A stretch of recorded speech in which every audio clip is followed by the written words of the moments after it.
We're on to Spaceman Sonic, which either means we are sending Sonic up to space, or he becomes a hoarder. I expect the former, but the latter seems way funnier to me, so I'm hoping we get that. The episode begins with Robotnik bragging about his new dastardly plan that is so secretive that he blindfolds Scratch and Grounder so they don't know what's going on. Grounder takes some oil and drops it. Oh no, they brought back the human hands. Grounder, please no. It never looks good to get rid of this monster. Tails notices the dropped oil can and decides to chase after Robotnik without waking Sonic up, even though I'm pretty sure stopping Robotnik is Sonic's reason for living in this show. I really don't think he'd mind. Robotnik reveals a hole in the cave to see Cape Robotnik, a space station to launch a rocket. Yeah, this won't end well. Robotnik puts the robots in charge of flying the rocket, and Robotnik might as well call the mission off. It failed before it began. Tails overhears Robotnik boasting, and now decides he wants to warn Sonic. Sonic is still asleep though, so when Tails wakes him up, he just goes back to sleep. Well, Tails, you tried. Robotnik counts down to launching the rocket. Grounder has his cursed hand again, and Sonic still sleeps, until Tails says that Mobius will be doomed like every other Robotnik plot. But for some reason, this sets Sonic into action. Sonic and Tails board the rocket before it leaves Cape Robotnik. Robotnik says he wants the robots to gather some materials from the asteroid belt and then leaves his fortress. Okay, mistake number 2. You'll leave me hand.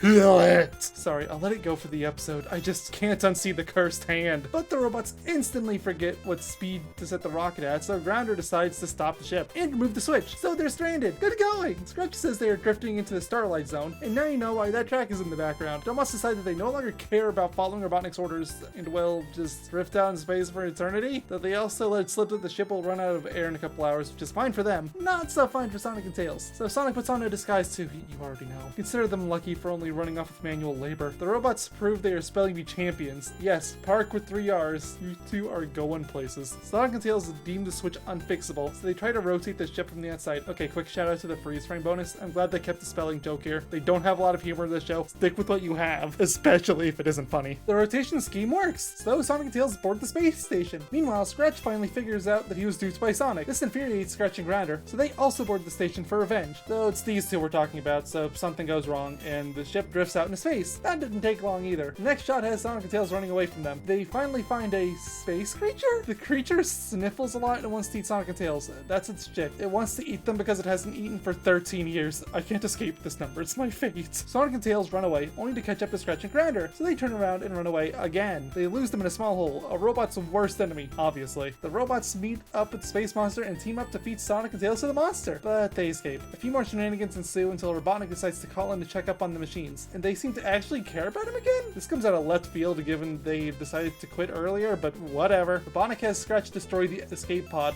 that they had on hand, leaving them stranded, so I guess they went from quitting to getting fired. Poor robots, stranded and destroyed. Sonic and Tails come around and decide to turn Scratch and Grounder into a new ship, so team up? Sort of? I don't know! They actually make a half-decent ship, but need a power source, which they get by bringing the Space Monster on and making it sneeze. Robotnik is gloating about Sonic being marooned in space as Coconuts comes in to warn him someone is landing in their courtyard. Wow! He got 2 episodes in a row, even if he only shows up a minute before the episode ends. I've got to take what I can get for Coconuts episodes. The episode ends with Sonic promising the creature it can eat Robotnik when they land. No, look at that, they landed. The Sonic says is about what to do if you catch a cold. Surprisingly holding up pretty well given its age. As for the episode itself, it's not very good even by the show standards, but it's not the worst. The plot is aimless and the jokes are from the show, so you already know none of them land. Until next time, take care, stay safe, and have a good one. Bye-bye!